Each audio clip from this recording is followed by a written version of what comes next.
Court की तलाक की शरई हैसियत। देखिए, हमारे फ़िक़्ह जाफ़री में निकाह और तलाक बिल्कुल बरअक्स हैं फ़िक़्ह गैर जाफ़री से। अब गैर जाफ़री में वो चारों आ गए ना, मैं एक बोलता तो वो फिर सारे के नाम लेने पड़ते, इसलिए आसान किया मैंने अपना काम। फ़िक़्ह जाफ़री में निकाह और तलाक गैर जाफ़रियों के हिसाब से बिल्कुल उल्टी है।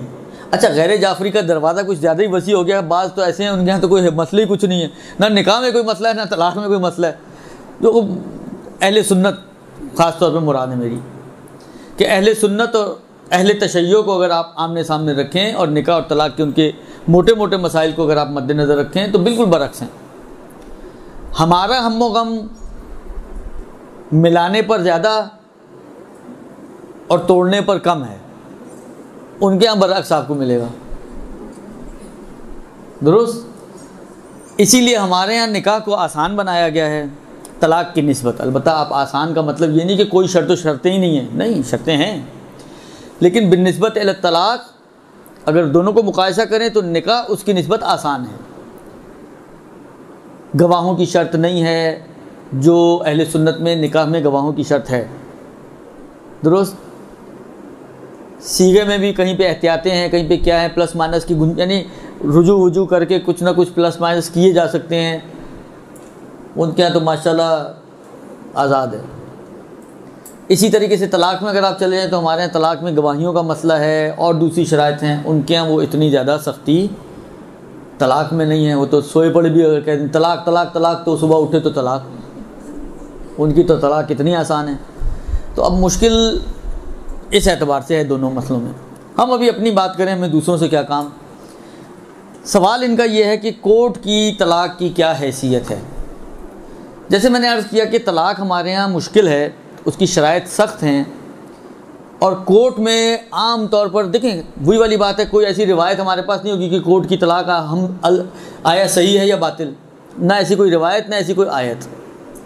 हमें देखना ये होता है कि जो शराइत तलाक के लिए बयान की गई हैं कि तलाक के लिए मसलन आदिल गवाह होने चाहिए, तलाक सही अरबी सीगे के साथ पढ़ी जाए, तलाक के वक्त औरत अपने मखसूस अय्याम में ना हो, मोटी मोटी ये 3 शर्तें। दुरुस्त। हालां आया ये कोर्ट इन शराइत को फुलफ़िल करती है या नहीं करती है। अगर फ़र्ज़ करें कोई कोर्ट ऐसी हो कि नहीं है, अगर कोई कोर्ट दुनिया में ऐसी हो कि जो ये शराइत को फुलफ़िल करती हो, ठीक है, फिर क्या मुश्किल है कोर्ट की। यानी मैंने कहा ना कोर्ट की तलाक का उन्वान कोई अपनी उसकी कोई अहमियत नहीं है। असल अहमियत जो ये देखना है कि जो तलाक जारी हुई है कोर्ट के ज़रिए आया फ़ाक़िद शराइत है, यानी इसमें शराइत मौजूद नहीं है, या वाजिद शराइत है और इसमें शराइत मौजूद हैं। अगर शराइत मौजूद हैं तो कोर्ट दे या मौलवी साहब दें, एक ही बात है, फ़र्क नहीं पड़ता। और अगर शराइत मौजूद नहीं हैं तब भी कोर्ट दे या मौलवी साहब दें, दोनों ही बातिल हैं, कोई फ़र्क नहीं पड़ता। जिस तरह हमारे माशरे में बाज़ तलाक़ें मौलानाओं के ज़रिए वजूद में आ रही हैं मगर बातिल तलाक़ें भाई इनके मौलानाओं के ज़रिए वजूद में आ रही हैं। ये सौदेबाजी वाली तलाक़ें चल रही हैं आजकल। आपको जान छुड़ानी है, आप किसी के पास भी चली जाते हैं, वो पैसे आपसे लेता है, अल्लाह अल्लाह उसकी भी जेब भर गई, आपका भी काम हो गया। वो कहते हैं ना अंधे लंगड़े की दोस्ती, ये वो वाली है। इस वक्त की तलाक़ें अंधे लंगड़े की दोस्ती बनी हुई हैं। बहरहाल अगर कोर्ट में इस अंदाज से तलाक दी जाए कि जो हमारी शरीयत की नाफिज करदा शराइत हैं उसको पूरी कर रही हो तो वो सही हो जाएगी, और अगर पूरी नहीं कर रही तो सही नहीं होती। लेकिन क्योंकि नॉर्मली हमारे पाकिस्तान की कोर्ट्स में इन शराइत का वो तो काजी साहब ने फ़ैसला कर दिया जी फारिग तो फारिग, अल्लाह अल्लाह खैर सल्ला, बस यही तलाक हो गई। मैक्सिमम एक पेपर लिख के दे देते हैं जी इसको तलाक दे दी गई है, फारिग हो गई है। या बहुत ज़्यादा और वो एहतियात करेंगे तो जो उनका अपना अहले सुन्नत का जो तरीका है उसके मुताबिक कुछ ना कुछ कह सुन लेंगे तो तलाक हो जाएगी, जो हमारी शरीयत के हिसाब से काबिल कबूल नहीं है। लिहाजा बतौर उमूमी और कुल्ली तौर पर यह कहा जा सकता है कि वो तलाक़ें कि जो कोर्ट से दी जा रही हैं या कोर्ट से ली जा रही हैं, चाहे तलाक़ खुल हो, चाहे कोई और तलाक़ हो, चाहे कुछ भी हो, वो सारी की सारी तलाक़ें जो हैं वो बातिल हैं। और उन तलाक़ों के बावजूद ये रिश्ता ज़ौजियत जो ज़न व शौहर में मौजूद था वो अभी भी बरकरार है। उसके सारे असरात अभी भी पाए जाएंगे। जहाँ पे नफ़क़े वगैरह की बात आती है वहाँ पे नफ़क़ा है, जहाँ पे औरत के हक़ व हुकूक़ की बात आती है औरत के हक़ व हुकूक़, जहाँ पे मर्द के हक़ व हुकूक़ की बात आती है, यानी उन्हीं में से एक हक़ ये भी है कि औरत दूसरी शादी नहीं कर सकती। कितने सारे मवारिद ऐसे होते हैं कि जब ये मसले बयान किए जाते हैं मुख्तलिफ़ इलाक़ों में, कितने सारे केसेस ऐसे सामने आते हैं कि जी तलाक भी कोर्ट की हुई है और उसके बाद नफ़क़ती की शादी हो चुकी है, मतलब शादी के बाद बच्चे भी हो चुके हैं, सिलसिला नसब आगे जा चुका है।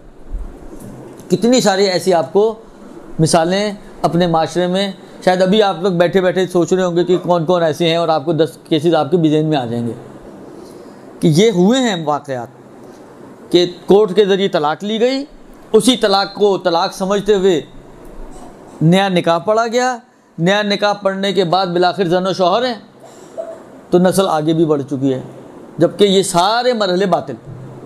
अच्छा, अब ये अगर किसी वाक़न देखें, एक मरतबा तो मालूम था, लोगों ने बताया भी भाई उस मौलाना के पास नहीं जाना, बातिल है, वो तलाक सही नहीं देते हैं ये वो, लेकिन मैंने कहा ना अंधे लंगड़े वाला काम था, उन्होंने पैसे लिए, इन्होंने पैसे दिए, इनका भी काम हो गया, इनके पास एक सर्टिफिकेट आ गया। देखिए, तलाक शरीयत की जितनी भी चीज़ें हैं वो कागज़ के ऊपर नहीं चलती हैं, ये कागज़ सिर्फ झगड़े हल करने के लिए होता है।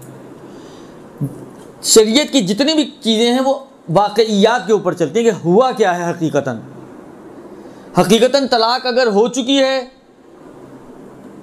तो अब चाहे इनके पास कोई डॉक्यूमेंट्री प्रूफ ना भी हो, तो आप ये कहेंगे कि जी डॉक्यूमेंट्स क्योंकि नहीं है लिहाजा ये अभी भी मियाँ बीवी हैं, नहीं हो सकता। शरीयत के वाक़े में दोनों का निकाह हो चुका है, इनके पास कोई प्रूफ नहीं है, पुलिस ने रास्ते में पकड़ लिया, निकाहनामा देखा। अब कौन सा अक्लमंद इंसान है जो जेब में निकाहनामा ले, यहाँ तो लोग लाइसेंस नहीं जेब में रखते हैं, तो निकाहनामा लेके कौन घूमेगा। हालांकि पुलिस वाले तो उठा के ले जाएंगे अंदर, हालांकि फ़र्ज़ करो वाक़े में था भी नहीं इसके पास, ये बाद में भी नहीं पेश कर सका, तो इसका मतलब यह है कि ये निकाह नहीं हुआ। जो है वो है, जो नहीं है वो नहीं है। ये कागज़ात जितनी भी कागज़ी कार्रवाइयाँ हैं, चाहे निकाह में हो, चाहे तलाक में हो, चाहे किसी और जगह, हत्ता घरों में ये मसले आते हैं। बहुत सारे लोगों ने अपने घरों को बीवियों के नाम किया हुआ है टैक्स बचाने के लिए, जबकि मिल्कियत बीवियों की नहीं है। तो अब क्या फ़र्ज़ करें, कागज़ आपके नाम पे होने से वो घर आपका हो गया। बीवियाँ तो ये समझती हैं लेकिन गलतफहमी का शिकार हैं, वो घर आपका नहीं होगा। मिल्कियत जिसकी है, असल चीज़ वाक़इयत है, ये है किसका घर, अथॉरिटी किसके हाथ में है, कानूनन नहीं शरअन। मिल्कियत किसके इख्तियार में है, कौन इसको ख़रीदने, बेचने, बख्शने, इन चीज़ों के इख्तियारात रखता है। जिसके हाथ में ये अथॉरिटीज़ हैं, समझे वो उसका मालिक है, नाम किसी का भी लिखा हुआ हो। बाज़ लोग जो जिनके बड़े बड़े कारोबार हैं, उन्होंने अपने मुलाजमीन के नाम पे अकाउंट्स खोले हुए होते हैं, यही सारे टैक्स वैक्सों के चक्कर में। अब मुलाजिम कहे जी मेरे अकाउंट में तनख्वाह कितनी है जी 8,000 रुपये, अकाउंट में कितने पड़े हुए हैं, मतलब 25 लाख रुपया। वो 8,000 कमाने वाले के अकाउंट में 25 लाख रुपया, अब वो कहे जी वो तो मैं उसका मालिक हूँ। तो ये कागज़ी कार्रवाई सिर्फ कानूनी और इन चीज़ों के लिए है, वह इनकी वाक़इयत के एतबार से कोई अर्जिश नहीं है। नहीं है कागज़ आपके पास, अगर एक चीज़ है तो है, कागज़ है आपके पास और एक चीज़ नहीं, क्या जाली काम नहीं होते। मैं आपकी खिदमत में एक वाक़या अर्ज़ करूं, मैं अभी किसी एक जगह के लिए डीसी ऑफिस गए थे रजिस्ट्री के चक्कर में, तो वहाँ बैठे हुए थे, तो टाइम पास हो रहा था क्योंकि वो इंतज़ार हो रहा था बारी का। तो किसी साहब ने एक किस्सा सुनाया, कहते हैं एक उधर के, आपको तो पता है पाकिस्तानी निज़ाम है, कायदे आज़म का निज़ाम है, तो वहीं के किसी ऑफिसर की कहानी सुनाने लगा कि एक दफ़ा किसी से टकराव हुआ, तो उसने बताया कि जिससे होता है मतलब देहाती खातून थी, उसका बेटा उसको ले आया वहाँ पर, घर उसके नाम था, खातून के नाम था, उसका बेटा उसको ले आया पासपोर्ट बनवाने के लिए, चलो तुम्हारा पासपोर्ट बना के लाता हूँ। और पासपोर्ट बनवाने के नाम पर सारे डॉक्यूमेंट्स पे अंगूठे लगवा के और फारिग डाल दिया उसने सिस्टम में कि रजिस्ट्री इसके नाम हो जाए। चंद दिनों बाद वो खातून अब वही पर्ची लेकर आ गई कि बेटा मेरा पासपोर्ट बन गया। उसने हैरान हो गया, कौन सा पासपोर्ट? ना मैं चंद दिनों पहले बेटे के साथ आई थी। उस वक्त वो ऑफिसर कहते हैं उसको क्लिक हुआ कि ये कहानी क्या है। कहते हैं वही वाली बात है, बिलाखिर शैतान भी कभी कभी सजदे कर ही डालता है ना। तो कोई नेकी तो हर इंसान कर ही लेता है। कहता है बस एक नेकी सूझी मुझे, मैंने सारा रिवर्सल काम किया और सारे डॉक्यूमेंट्स को कैंसिल करके और इसकी पर्ची के ऊपर कैंसिल की स्टैंप लगा के मैंने, ऑफिसर कहता है मैंने इसको अम्मा को दिया कि जाओ अपने बेटे को बोलो जाके मैंने पासपोर्ट ले लिया। तो कहने का मकसद ये है कि अब फ़र्ज़ करो अगर ये इस तरह जालसाजी से नाम अपने नाम करा ले तो क्या मालिक बन जाएगा? ये कागजी कार्रवाइयाँ सिर्फ मैंने कहा ना, ये कानून और कोर्ट और कचहरियाँ और झगड़ों को तय करने के लिए होती हैं। वाला इनकी कोई अर्जिश नहीं है, अहमियत नहीं है।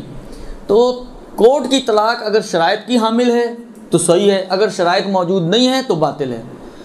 लिहाजा ये तलाक़ें तो बातिल हो गई। अब क्या होगा भाई? तलाक ना फ़कत ये कि तलाक हो गई, निकाह हो गया, बच्चे हो गए। अब ये जो हैं, क्योंकि मैंने कहा ना अक्सर लोग इस तलाक को शायद सही समझते हैं और तलाक को सही समझते हुए आगे के मराहिल तय हुए हैं, लिहाजा ये ज़िना के हुक्म में नहीं आता। एक उन्वान है शरीयत में वतीय बिशुबहा, शुबहे के ताल्लुकात,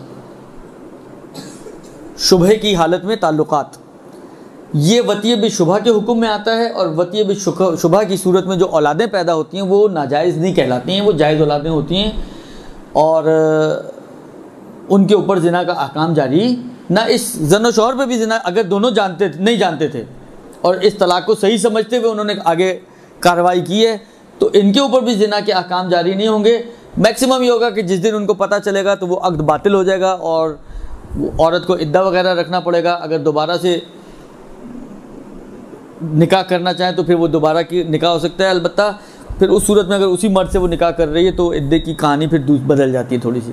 तो ये तलाक का मसला है कोर्ट की तलाक़ों का कि कोर्ट की तलाक़ें क्योंकि शराइत मौजूद नहीं होती इसलिए वैलिड नहीं होती, चाहे वो किसी भी फॉर्म में हो, तलाक़ खुल हो, तलाक़ मुबारात हो, तलाक़ रिजी हो, कोई भी तलाक़ हो। तलाक़ की किस्मों में से नॉर्मली तो खुला के केस जाते हैं, ये शराइत ना होने की वजह से बातिल है और उनके ऊपर आप अलबत्ता एक चीज़ हो सकती है, देखें शराइत ना होने की वजह से तलाक तो बातिल है, इस तलाक की कोई अहमियत और अर्जिश नहीं है, इसके बाद आप निकाह भी नहीं कर सकती हैं।